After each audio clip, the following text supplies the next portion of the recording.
casa, e aqui vou mostrar gravações muito interessantes que eu consegui fazer na represa do Guarapiranga, do maior roedor do mundo. Nesse vídeo, eu vou contar um pouquinho sobre as capivaras. Em primeiro, algo muito interessante de se citar é que as capivaras são considerados os maiores roedores vivos do planeta. Esses animais pertencem à ordem dos roedores, mesmo grupo que inclui ratos, esquilos, castores, porquinhos da Índia e pacas, embora o seu tamanho seja muito superior ao de seus parentes. Um adulto de capivara pode ultrapassar 1,3 metros de comprimento e atingir mais de 60 kg de peso, havendo registros de indivíduos ainda maiores em algumas regiões. Algo interessante é que o nome capivara possui origem na língua tupi, sendo geralmente traduzido como comedor de capim ou aquele que come capim. Esse nome descreve bem a sua alimentação, já que eles são mamíferos predominantemente herbívoros, consumindo principalmente gramíneas, plantas aquáticas, brotos, folhas e cascas mais macias. Algo curioso é que costumam ser bastante seletivas durante sua alimentação. Frequentemente, escolhem folhas mais jovens e gramíneas mais nutritivas, descartando plantas mais fibrosas quando possuem outras opções disponíveis. Em relação ao seu corpo, as capivaras apresentam diversas adaptações para a vida semiaquática. Seu corpo possui formato relativamente cilíndrico, com pernas curtas e robustas, que deixam o centro de gravidade bastante próximo ao solo.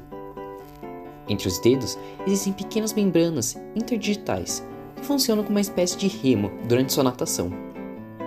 Embora essas membranas não sejam tão desenvolvidas quanto as observadas em patos ou lontras, elas aumentam bastante a eficiência de nado das capivaras dentro da água. Outro detalhe interessante é que os olhos, orelhas e narinas ficam posicionados na parte superior de sua cabeça. Essa disposição permite que a capivara permaneça praticamente submersa enquanto continua observando o ambiente e respirando. Essa é uma adaptação muito semelhante à observada nas cabeças de jacarés e hipopótamos, embora esses animais não possuam um parentesco próximo. Esse, então, se trata de um exemplo da convergência evolutiva, um fenômeno muito interessante em que espécies totalmente relacionadas conseguem ter adaptações que são muito semelhantes, devido a pressões ecológicas muito semelhantes a diferentes espécies. Algo importante se mencionar é que as capivaras são excelentes nadadoras. Além de nadarem com facilidade, conseguem permanecer completamente submersas por vários minutos quando é necessário. Esse comportamento normalmente é utilizado para escapar de predadores ou para buscar locais mais seguros. Em algumas situações, apenas o focinho permanece acima da água para permitir sua respiração. Outro detalhe curioso é que elas também utilizam da água para controlar sua temperatura corporal. Durante os períodos mais quentes do dia, é comum permanecerem parcialmente submersas por longos períodos. Isso ajuda tanto no resfriamento quanto na proteção contra insetos hematófagos, como mosquitos e mutucas. Em relação aos seus dentes, algo interessante é como ocorre em todos os roedores, os incisivos das capivaras crescem continuamente ao longo de sua vida. Por esse motivo, elas precisam desgastá-los constantemente através de sua alimentação. Algo interessante é que esses incisivos possuem esmalte apenas em sua parte frontal, fazendo com que permaneçam naturalmente afiados, à medida que a parte posterior de seus dentes se desgastam. Outra característica interessante está relacionada ao seu sistema digestivo. As capivaras dependem da fermentação realizada por micro-organismos presentes principalmente no seco, uma região especializada do seu intestino. Esses micro-organismos ajudam a quebrar celulose presente nas plantas, permitindo que o animal aproveite melhor os nutrientes. Mesmo assim, grande parte do alimento ainda passa parcialmente digerido durante a primeira passagem pelo sistema digestório. Por esse motivo, as capivaras realizam um comportamento chamado de coprofagia. O que acontece é que elas ingerem algumas de suas próprias fezes logo após sua eliminação. Apesar de parecer estranho, esse comportamento é bastante comum em diversos herbívoros. Ele permite que o alimento passe novamente pelo sistema digestivo, aumentando significativamente a absorção de nutrientes produzidos durante a fermentação bacteriana. Em relação ao seu comportamento social, as capivaras normalmente vivem em grupos. Esses grupos podem variar desde poucos indivíduos até mais de 20 animais, dependendo da disponibilidade de alimento e água. Geralmente, existe um macho dominante, diversas fêmeas e indivíduos jovens de diferentes idades.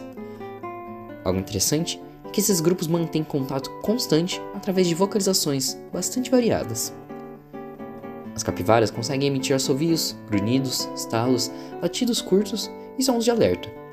Cada um desses sons possui funções diferentes dentro do grupo, podendo indicar desde contato entre indivíduos até a presença de um predador. Em relação à sua reprodução, as fêmeas normalmente dão à luz entre 2 a 8 filhotes, após uma gestação de aproximadamente 5 meses. Diferente de muitos roedores, seus filhotes já nascem bem desenvolvidos. Poucas horas após o nascimento, já conseguem caminhar, acompanhar o grupo e até entrar na água. Mesmo assim, continuam mamando durante várias semanas. Algo curioso é que, em alguns grupos, outras fêmeas também podem ajudar no cuidado dos filhotes, como uma espécie de cuidado coletivo. Algo importantíssimo de mencionar é que as capivaras podem servir de hospedeiras para diversos tipos de parasitas, mas entre eles, os carrapatos estrela, os carrapatos que podem transmitir a bactéria responsável pela febre maculosa aos seres humanos. Entretanto, é importante se destacar que a capivara não transmite diretamente essa doença para pessoas. Ela atua como hospedeira para os carrapatos, enquanto a transmissão em si ocorre pela picada de carrapatos infectados. Por esse motivo, a presença de capivaras não necessariamente significa que existe risco da doença, embora regiões com grandes populações desses animais possam favorecer o aumento da quantidade de carrapatos quando outras condições também são presentes.